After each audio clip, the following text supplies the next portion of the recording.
de Merleau-Ponty.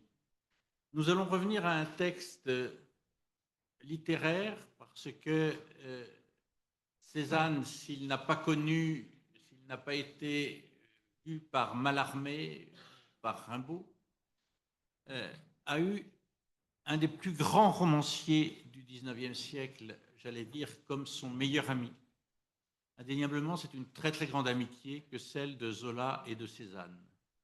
Même si à un moment donné, j'anticipe peut-être ce qui va nous être dit, un certain silence s'est imposé entre les deux hommes. Mais faut-il encore le comprendre?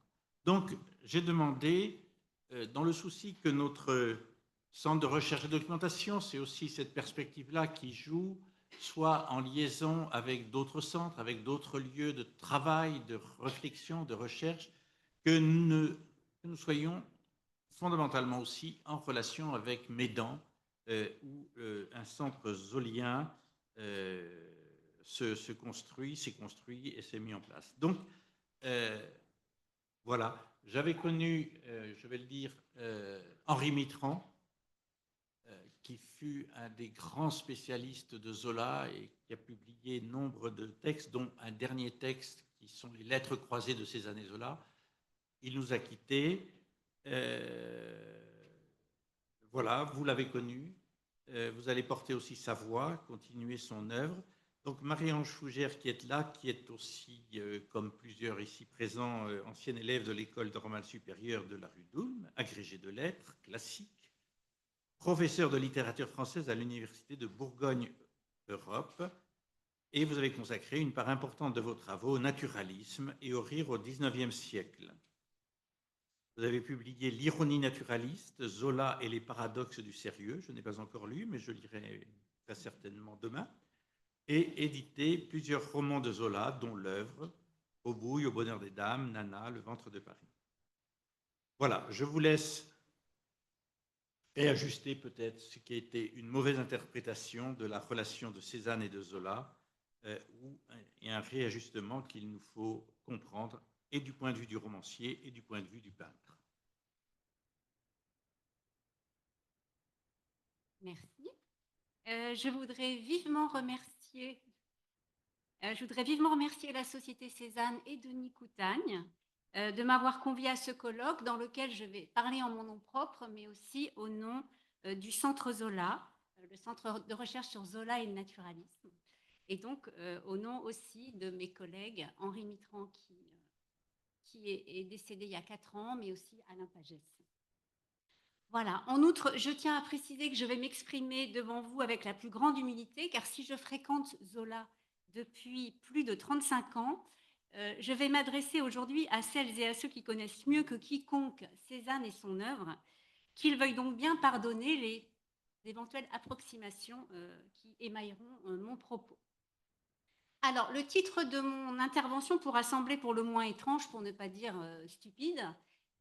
Pourquoi parler des 20e et 21e siècles à propos de l'amitié qui unit dès l'enfance deux hommes du 19e, Zola étant né en 1840 et Cézanne en 1839.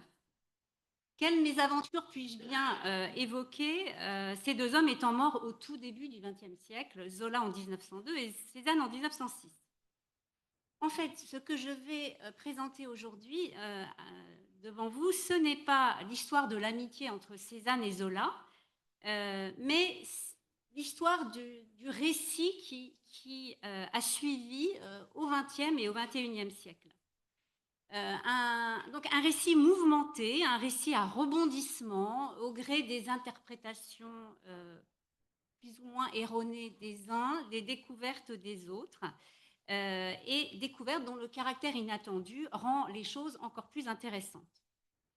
Voilà, Paul Ricardo, en 1963, définissait le nouveau roman comme, disait, le roman n'est désormais plus l'écriture d'une aventure, mais l'aventure d'une écriture.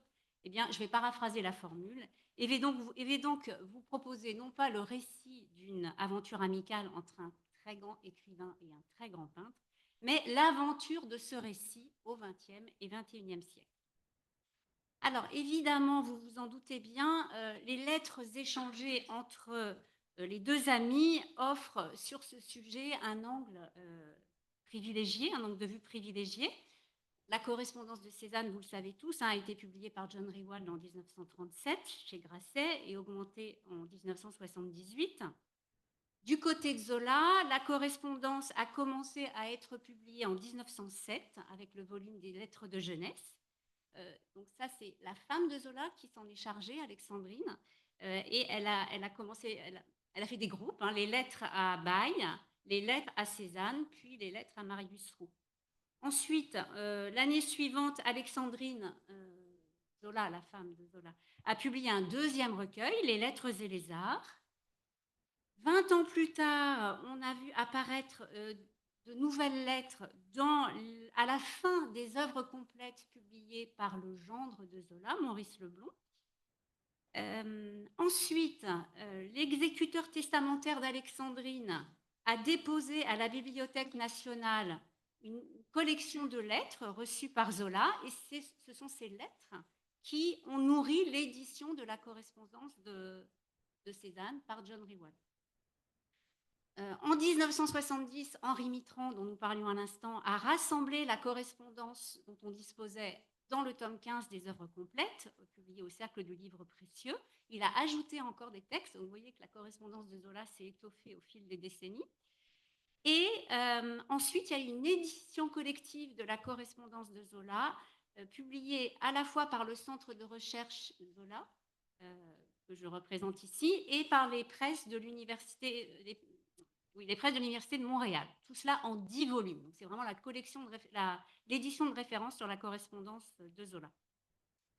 Voilà, j'ajoute que les descendantes de Zola, Brigitte Émile Zola d'un côté et de l'autre Martine Leblond-Zola, Martine est celle qui gère actuellement la Maison de Médan, devenue musée, ont soutenu cette édition collective de 2010, enfin 1970 jusqu'à 1995, ça nous a beaucoup occupé au Centre Zola.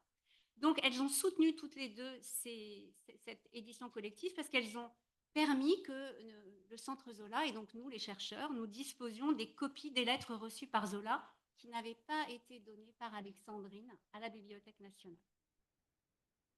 Voilà, je termine ce panorama un peu long par le fait qu'en 2016 est paru chez Gallimard un ouvrage très important pour mon sujet, à savoir l'ouvrage d'Henri Mitterrand intitulé Paul Cézanne, Émile Zola, Lettres croisées, 1858-1887. Donc là, vous avez 115 lettres publiées dans l'ordre chronologique des échanges, ce qui fait entendre non plus deux voix, mais une vraie conversation entre les deux amis. Voilà. Alors, quand on regarde ces lettres croisées, hein, évidemment, on est frappé par le fait qu'il y a deux époques vraiment importantes. D'une part, l'époque où Zola quitte Aix, va à Paris et donc laisse Cézanne, son ami Paul, à Aix. Donc là, on a une période qui comporte beaucoup de lettres. Et on a une deuxième période qui s'étend de 1880 à 1887, au cours de laquelle Zola conseille Cézanne dans ses affaires privées, parler pudiquement. Voilà. En revanche, il y a des années où on n'a rien, absolument rien.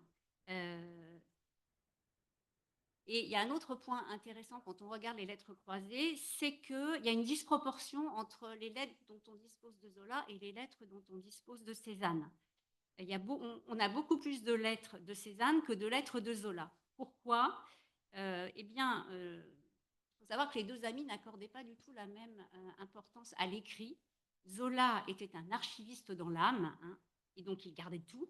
En outre, Zola n'était pas un grand aventurier, donc il était soit dans son domicile parisien, soit dans sa maison de Médan, donc il ne pouvait pas non plus disperser beaucoup de lettres. Alors que Cézanne, lui, partageait son temps entre Paris, où il habitait, où il habitait dans différents domiciles, Aix, où il a aussi changé de domicile. Donc, et en plus, il n'avait pas du tout le souci de l'archivage rigoureux de Zola. Voilà. On peut donc supposer que beaucoup de lettres envoyées par Zola ont été perdues. Alors, pourquoi est-ce qu'on en a quand même récupéré certaines? Parce que finalement, le miracle, il est là. Hein. Comment se fait-il qu'on a encore des lettres de Zola? Alors là, je voudrais citer Ambroise Vollard, qui, dans sa biographie de Cézanne, donne un indice important. Alors évidemment, il se moque de Zola parce qu'il ne l'aime pas, mais c'est bien petit. Oui, ça va, vous arrivez à lire donc voilà, il ridiculise Zola, mais enfin, il donne quand même un indice important. Donc il fait parler Zola. Hein. Comme vous, j'ai eu peur pour ces lettres où je donnais le meilleur de moi-même. Mais grâce au ciel, Cézanne, malgré son insouciance, avait su garder précieusement les moindres billets que je lui écrivais. Quand je lui redemandai ma correspondance, pensant que la publication pourrait en être utile aux jeunes artistes qui ne manqueraient pas de faire leur profit des conseils qu'un ami donnait à un ami, avec tout son cœur, il me rendit le paquet, où pas une lettre ne manquait. Voilà, donc c'est pour cette raison hein, que l'on dispose de lettres de Zola. Et puis, je voudrais évidemment aussi rappeler une évidence, c'est que lorsque les deux amis sont au même endroit, ils ne vont pas s'envoyer de lettres. Voilà, donc il y a toute une période de la vie des deux amis où ils sont à Paris, par exemple, en même temps, ou alors où ils sont en même temps en Provence. Donc là, évidemment, l'échange de lettres est inutile. Quand je te parlerai de vive voix, je te demanderai, je ne suis pas sûre de l'avoir mis.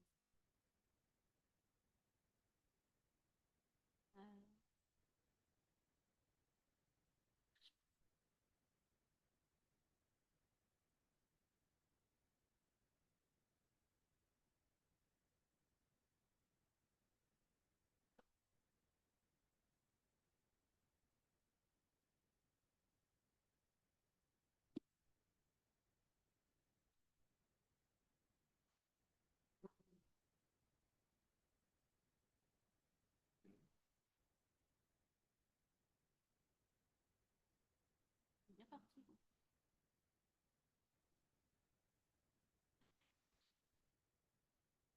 C'est très bien.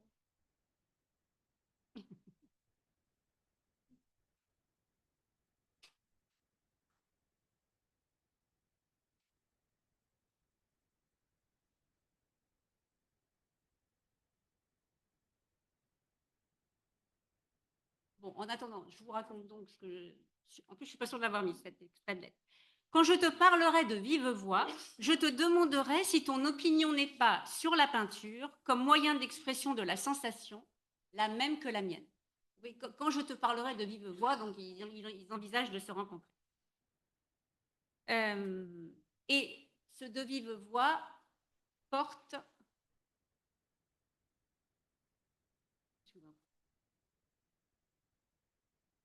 Bon, tout ça pour dire que, voilà, non, je ne l'ai pas, donc je reviens en arrière. Voilà.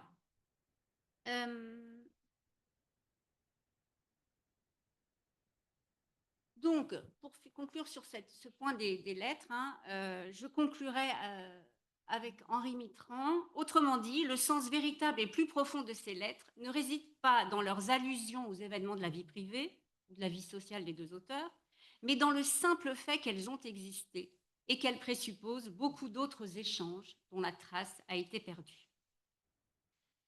En tout cas, la lecture de ces lettres croisées est essentielle pour cerner plus clairement l'évolution d'une amitié qui fut unique, il faut quand même bien le dire, hein, dans l'histoire de la littérature et de l'art en France.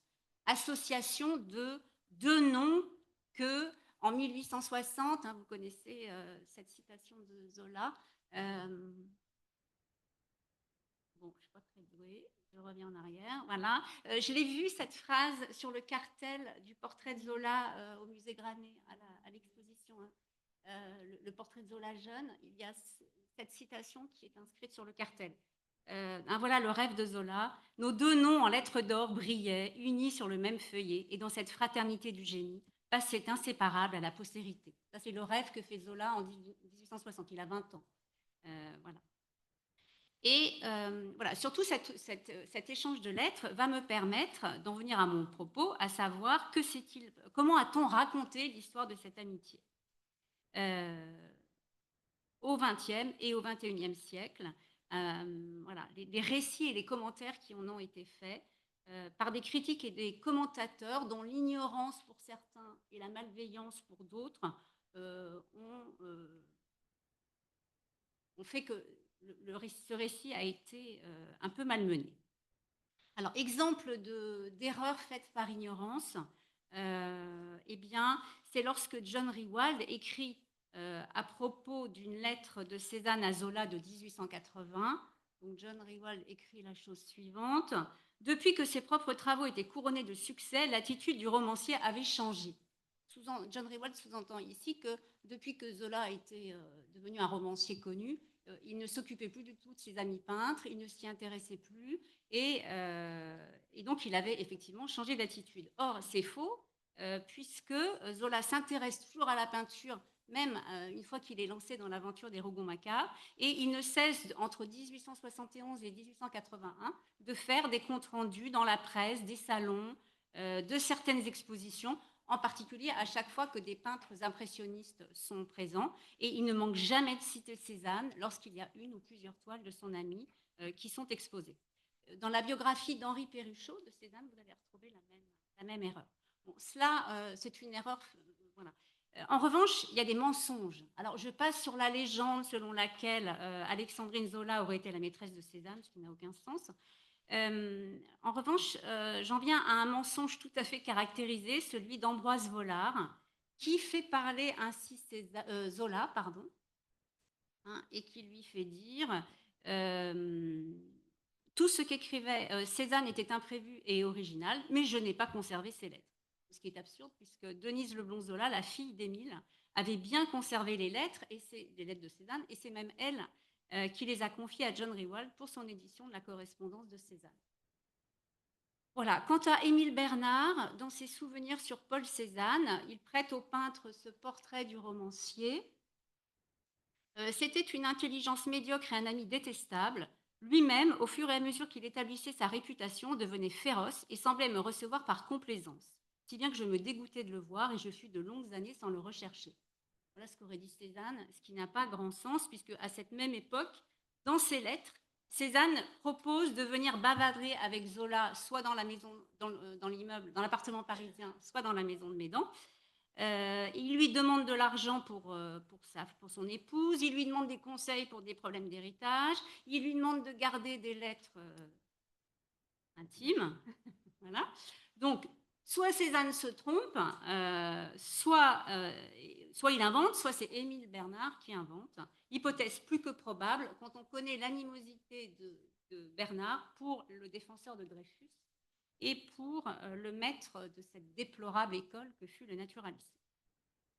Voilà, alors j'en viens à quelque chose que vous connaissez sans doute mieux, c'est la publication de l'œuvre de Zola, donc le roman qui, en 1886, met en scène un artiste, Claude Lantier, fils de Gervaise, de l'Assommoir, que vous connaissez bien, et un écrivain, Sandoz.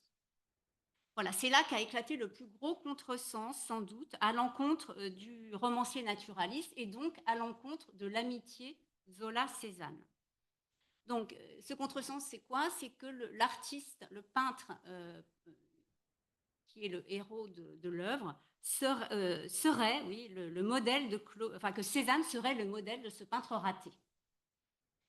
D'où le procès intenté à Zola de n'avoir pas compris le génie de son ami, de l'avoir caricaturé dans son roman, d'en avoir fait un artiste impuissant. Alors, cette accusation, on en trouve une forme, on le trouve sous une forme très, très virulente sous la plume de Perruchot en 1956, mais on la retrouve tout au long du XXe siècle. Alors, exemple, l'ouvrage de Philippe Sollers s'intitulait Le paradis de Cézanne. Là, on est en 1995. Il rapproche Cézanne et Rimbaud et il estime impossible tout rapport avec Zola, son ami de jeunesse devenu à son sujet odieusement méprisant. Bon. 2006, cette fois-ci, c'est Bernard Fauconnier qui publie dans la collection Folio Biographie une biographie de Cézanne et qui estime que si Zola s'est bien fait le défenseur de Manet dans ses chroniques esthétiques, c'est uniquement par opportunisme, parce qu'il ne comprenait pas grand-chose à la peinture. Alors, comment aurait-il pu appréhender le génie de Cézanne? Marcelin Pléné, on est encore en 2010, une biographie publiée dans la collection Folio Essai. Alors là, il est très agressif à l'encontre d'un Zola qui aurait voulu détruire socialement et physiquement Cézanne en le dépeignant dans son roman comme un raté et comme un fou. Pourtant, la critique zolienne n'a cessé depuis la seconde moitié du XXe siècle de prouvé que cette interprétation était absolument intenable. Alors, il y a une grosse thèse de doctorat de Patrick Brady entièrement consacrée à l'œuvre. Quand je dis l'œuvre, c'est le roman, hein, c'est pas l'œuvre de Zola. Sur l'œuvre de Zola, cette thèse a été publiée en 1968. Il y a eu aussi beaucoup de travaux d'Alain Pagès, qui est un grand spécialiste zolien. Lorsque moi, j'ai publié, alors, j'ai regardé la date, mon Dieu, 1996, voilà, au livre de poche. Lorsque moi, je sors cette édition-là, bah, je fais aussi, je prends vraiment le temps de réexpliquer quelles sont les origines du personnage de Claude. Alors, ce qui est trompeur, je le connais, c'est que... voilà, ça c'est la thèse dont je vous parlais à l'instant. Ce qui est trompeur, c'est que Zola, dans le dossier préparatoire de l'œuvre, le dossier préparatoire, c'est quelque chose que Zola prépare toujours avant de se lancer dans un roman. C'est quelqu'un d'un peu rigide, Zola, pour l'écriture de ses romans. Donc il a besoin que tout soit prêt, avec des fiches personnages, des plans de l'ensemble, des plans chapitre par chapitre, premier plan, deuxième plan, bref. Et c'est vrai que quand il pense à son roman et qu'il écrit ce texte-là. Alors, ébauche, si vous avez du temps, il faut lire les ébauches des dossiers préparatoires parce que c'est une espèce de monologue dans lequel Zola se dit à lui-même ce qu'il va faire. Donc, je vais faire ceci, oui, mais ça, c'est peut-être pas une bonne idée, je ferais peut-être mieux de faire cela. Enfin, c'est absolument passionnant de voir un romancier se parler à soi-même, sachant qu'au bout du compte, et en plus, il ne fait pas ce qu'il dit dans l'ébauche. Ça, c'est toute la gloire d'un génie. Voilà, alors c'est vrai que comme vous le voyez, à chaque fois qu'il parle de son personnage, le prénom de son ami se glisse sous sa plume. Donc, ne pas oublier le désespoir de Paul qui croyait toujours trouver la peinture, c'est le génie incomplet, sans la réalisation entière. Il ne manque que peu de choses, il est un peu en deçà ou au-delà de sa physiologie, et j'ajoute qu'il a produit quelques morceaux absolument merveilleux, à manière à Cézanne dramatisée, plus près de Cézanne. Donc là, vous voyez, il parle de son personnage Claude, là, il ne parle pas, quand il parle du raté, il ne parle pas forcément de Cézanne, mais le prénom de Paul se glisse constamment sous sa plume. Bon, alors je ne reviendrai pas sur le fait que oui, Claude Lantier a la physionomie de Cézanne, oui, il a l'enfance passée à Aix, oui, il a son caractère, oui, il a tout un tas d'éléments qui le rapprochent de Cézanne, mais il doit tout autant voir plus à Manet. En particulier, le grand tableau de Claude Lantier, c'est le tableau de Manet, Le Déjeuner sur l'herbe. Claude Lantier se suicide à la fin, tout comme le peintre Jules Holtzapfel, qui se suicide en 66. L'enterrement abominablement triste à la fin de l'œuvre de Claude, c'est exactement l'enterrement de Duranty. Voilà. Donc, il y a toute une série comme ça d'allusions à des peintres différents. Ajouter à cela une deuxième couche, c'est la couche des souvenirs littéraires. On trouve dans le personnage de Claude Lantier des réminiscences du peintre du chef-d'œuvre inconnu de Balzac. On trouve aussi des liens avec le héros du roman de Goncourt, Manette Salomon. Voilà, donc, et puis surtout, l'artiste que l'on trouve le plus dans Claude Lantier, c'est Zola. En fait, quand Zola parle de Claude Lantier, il parle de lui-même beaucoup, très souvent. C'est vraiment une confession. Hein. L'œuvre, c'est une confession de Zola sur lui-même, tout autant que c'est un roman sur le monde de l'art. Donc, c'est vraiment quelque chose de très personnel que l'on trouve dans ce roman. Voilà, en particulier ce but que se donne Zola. Je veux peindre la lutte de l'artiste contre la nature, l'effort de la création dans l'œuvre d'art, effort de sang et de larmes pour donner sa chair, faire de la vie, toujours en bataille avec le vrai et toujours vaincu, la lutte contre l'ange. Bon, ben ça, c'est Zola qui raconte sa façon de concevoir l'écriture. Voilà. Alors, j'accélère un petit peu.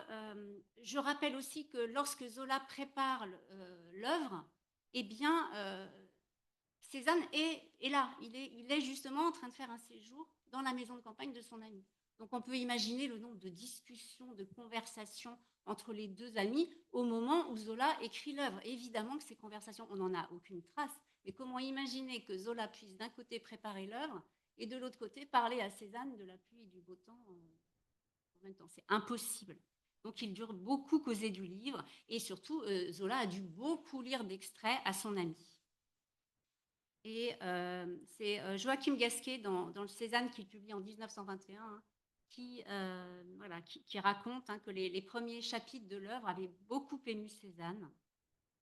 Et qu'ensuite, lorsque le livre bifurque vers la folie de Lantier, Cézanne avait parfaitement compris que c'était une nécessité du plan du roman. Il fallait qu'il y ait cette bifurcation, voilà, et que ça n'avait rien à voir avec Cézanne lui-même. Voilà, alors, dernier rebondissement de cette affaire. 1886, Zola envoie l'œuvre, comme d'habitude, il envoyait toujours son roman à son ami, il lui envoie l'œuvre et Cézanne répond: Mon cher Émile, je viens de recevoir l'œuvre que tu as bien voulu m'adresser. Je remercie l'auteur des Rougon-Macquart de ce bon témoignage de souvenir et je lui demande de me permettre de lui serrer la main en songeant aux anciennes années. Tout à toi, sous l'impression des temps écoulés, Paul Cézanne. Alors, John Rewald commente cette lettre et dit, bah, écoutez, voilà, le ton de cette lettre est complètement différent des précédentes. Voilà, l'emploi de la périphrase l'auteur des Rougon-Macquart marque une volonté de prendre ses distances. Et donc, voilà l'analyse de... pas du tout, je reviens en arrière.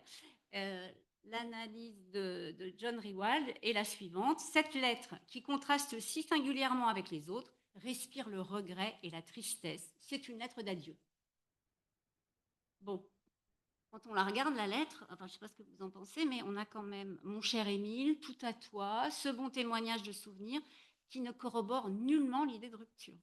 Quant à l'emploi de la périphrase de l'auteur des Rougon-Macquart, alors c'est vrai que ça fait un peu solennel, mais Cézanne, toujours dans ses lettres, aimait à employer ce genre de formule un peu solennelle. Hein. Par exemple, il termine une lettre juste avant, hein, il écrit je suis avec reconnaissance ton ancien camarade de collège de 1854. Drôle de manière de signer une lettre. Voilà. Alors, ça c'est Alain Pagès qui note que dans la lettre, Cézanne avait d'abord écrit sous l'impression des jours écoulés, puis il a changé en sous l'impression des temps écoulés. Et Alain Pagès, dans Les sanglots de Cézanne, explique que le mot jour renvoyait peut-être à une réalité de souvenirs de jeunesse, à une quotidienneté, et que donc Cézanne l'a barré et a préféré temps, parce que les temps écoulés, c'est peut-être plus dynamique, voilà, ça laisse une impression de quelque chose d'ouvert sur l'avenir, et donc c'est tout sauf une notification de rupture. Voilà, donc vous voyez qu'il y avait quand même de sérieux doutes sur la thèse de la rupture entre Cézanne et Zola en 1800, à la suite de la publication de l'œuvre. Et ces doutes ont été corroborés par le dernier rebondissement de mon affaire. 2013, on est chez Sotheby's, et là, on voit sortir une lettre inédite, datée de quand? Datée de 87, soit deux ans après, un an après. Donc voilà la lettre qui apparaît, qui surgit. Donc, elle a été estimée entre 4 000 et 6 000 euros. Elle a été acquise au prix de 27 500 euros par le Musée des Lettres et Manuscrits de Paris.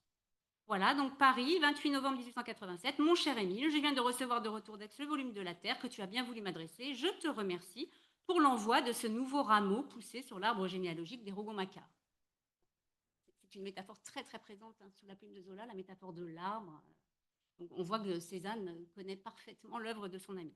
Je te remercie d'accepter mes remerciements et mes plus sincères salutations. Quand tu seras de retour, j'irai te voir pour te serrer la main. Voilà. Donc, La Terre a été publiée le 15 novembre. Donc, vous voyez que Zola a immédiatement envoyé le roman à son ami, comme il le faisait à chaque fois, et que Cézanne a immédiatement répondu. Donc, cette lettre est bien la preuve que le dialogue n'était pas rompu entre les deux hommes, et on a bien affaire à une lettre amicale. Non seulement Cézanne remercie son ami pour l'envoi de son nouveau roman, mais il lui annonce une visite prochaine. Alors, on ne sait pas si cette visite a eu lieu. Et puis, bon, la petite histoire, mais je suis quand même zolienne, je suis obligée de vous en parler. Ce qui est amusant, c'est le lieu, c'est la mention du lieu d'expédition. Il envoie cette lettre à Paris, de Paris. Donc, ça prouve que Cézanne se trouvait à Paris à ce moment-là. Pourquoi est-ce qu'il envoie une lettre? Parce qu'il pense que Zola n'est pas à Paris. Et effectivement, Zola devait être à Médan. Sauf que le chien Fanfan, grand ami, enfin, le chien adoré d'Alexandrine et Émile, vient de mourir. Donc, catastrophe, ils ont été obligés de rentrer. Enfin, il vient de mourir, il est très malade. Donc, ils sont rentrés à Paris en catastrophe à cause du chien. Donc, c'est bien la preuve que Cézanne connaissait les projets de son ami, qu'ils avaient donc discuté de qui faisait quoi quand, Et il savait que normalement, Zola aurait dû être à Médan. Et c'est pour ça qu'il lui envoie une lettre. Évidemment, s'il avait su que son ami était à Paris, il ne lui aurait pas envoyé de lettre. Voilà. Alors, la découverte de cette lettre ne bouleverse pas seulement la théorie de la rupture, la soi-disant rupture, hein, elle permet d'envisager la probabilité que la correspondance se soit prolongée même au-delà de cette lettre. Ça, c'est la dernière que l'on ait. Hein. Mais on peut imaginer, pourquoi pas, hein, qu'il y en a eu d'autres après. Alors, certes, on n'en a pas, mais il y a plein de tranches de vie des deux amis où, de toute façon, on n'a pas de lettres. On sait qu'il y en a qui ont été perdus. On est sûr que Zola a continué à envoyer religieusement ses rougon-macquart à Cézanne. Je vous rappelle que Zola avait un rythme soutenu, hein, c'était tous les 15-18 mois un rougon-macquart. Donc voilà, même si on n'a pas de lettre de remerciement. Voilà, donc éventuellement, ce qu'on peut imaginer, c'est un refroidissement progressif. Voilà. Refroidissement progressif. Mais refroidissement progressif, ça ne veut pas dire rupture. Et François Chedeville, ici présent, hein, dans un article sur le récit fait par l'écrivain suisse William Vogt de sa rencontre à Barbizon avec Cézanne, hein, dans votre article, vous avez bien montré que Cézanne lui avait raconté une entrevue avec Zola en 91, qui avait débouché sur un dîner. Et donc, monsieur et madame Zola avaient dîné avec monsieur et madame Cézanne. Bon, le problème, c'est que ces dames ne s'entendaient pas du tout. Enfin, madame Alexandrine était devenue assez bêcheuse, il faut bien le dire, la notoriété venant. Donc, elle était devenue un peu snob. Et cette madame Cézanne lui inspirait moyennement confiance. Donc, on peut supposer qu'elle avait été odieuse à ce dîner. Ça, c'est sûr. Et donc, on peut imaginer que madame Cézanne n'avait pas trop apprécié et que ça n'a pas dû aider à se revoir par la suite. En tout cas, en couple. Voilà. Donc, qu'il y ait eu prise de distance, ça c'est probable, du fait qu'ils n'avaient plus du tout le même style de vie les uns et les autres. Mais voilà, la rupture, non. Je voudrais pour terminer, puisque mon temps s'est écoulé, je voudrais pour terminer, bon, il y a aussi un élément d'ordre politique que je suis obligée de mentionner, hein, c'est que, bon, on n'en parlait pas beaucoup chez les premiers biographes, mais vous avez d'un côté Cézanne qui, d'une manière ou d'une autre, se rapproche de la religion catholique, et enfin, je ne vais pas rentrer dans ces détails-là, mais de l'autre, vous avez Zola qui ne trouve rien de mieux à faire après les rougon-macquart que de se lancer dans une autre grande fresque qui s'appelle Les Trois Villes, avec un roman intitulé Lourdes, le deuxième Rome et le troisième Paris. Et là, il pilonne d'une part les pèlerinages catholiques et d'autre part le pape. Bon, évidemment, ça a pu gêner certains. En outre, éclate l'affaire Dreyfus, comme vous le savez tous. Or, Cézanne est entourée d'anti-Dreyfusards, que ce soit Vollard, Bernard, Gasquet, Maurice Denis, tous se rangent dans le camp anti-Dreyfusard. Donc évidemment, tous, enfin j'y étais pas, mais on peut deviner qu'ils ont tous essayé de tirer Cézanne du côté des anti-Dreyfusards et donc de l'éloigner de Zola. Voilà. Alors, pour être comment dire, juste, je dois dire que Zola, de son côté, a écrit un article en 1896 où il parle de Cézanne et où il a une formule. Enfin, je vous laisse. Non. Il dit, je vérifie, mais je ne crois pas. Si, voilà. Voilà ce qu'écrit Cézanne. Cézanne, dont on s'avise seulement aujourd'hui de découvrir les parties géniales. C'est pas ça. Ouais. Oui, enfin, c'est la fin, parce que j'ai coupé. Voilà, regardez la fin. Paul Cézanne, dont on s'avise seulement aujourd'hui de découvrir les parties géniales de ce grand peintre avorté. Bon, là, évidemment, il y a un mot de trop qui lui a coûté très très cher. Bon, est-ce que c'est impardonnable? Est-ce que c'est rédhibitoire? Est-ce que ça annule tout le reste? Je me permets de rappeler aussi que chez Zola, génie rime toujours avec inachèvement. Et le dernier héros des rougon-macquart, dans le docteur Pascal, Zola dit que c'est un génie, mais il dit aussi que ces parties de génie sont gâtées par une imagination trop vive. C'est presque les mêmes mots. Voilà. Et puis, je rappellerai pour terminer qu'en 1900, Zola s'est exprimé auprès de Joachim Gasquet, on dit Joachim ou Joachim Gasquet, qui était venu le voir à Médan, et Zola lui a dit « Je commence à mieux comprendre sa peinture, celle de Cézanne, que j'ai toujours goûtée, mais qui m'a échappé longtemps, car je la croyais exaspérée, alors qu'elle était d'une sincérité d'une vérité incroyable. Bon, là, on est en 1900, je reconnais que ça arrive tard. Mais voilà, la prise de conscience, je crois, de Zolienne a fini par arriver sur le talent de son ami. Voilà, donc pour conclure, l'amitié entre Cézanne et Zola fut donc une très belle histoire. Les fables qui ont suivi ne le furent pas toutes, on l'aura compris, peu importe. Certes, il est frustrant pour les spécialistes du peintre comme pour ceux du romancier de ne pas savoir si le fil, c'est à un moment cassé entre ces deux génies. Je vous rappelle quand même que Cézanne, lorsqu'il a appris la mort de Zola, hein, est resté une journée enfermé dans son atelier à pleurer, et qu'en 1906, quand la mairie d'Aix fait une cérémonie en l'honneur de Cézanne, de Zola, avec l'érection d'un buste, Numa Coste fait un discours sur leur jeunesse, et Cézanne sanglote longuement. Voilà. En tout cas, rêvons un instant, et peut-être qu'un jour, il apparaîtra encore une lettre qui viendra relancer la machine à histoire et offrir un nouvel épisode à ce récit d'une amitié hors norme. Je vous remercie.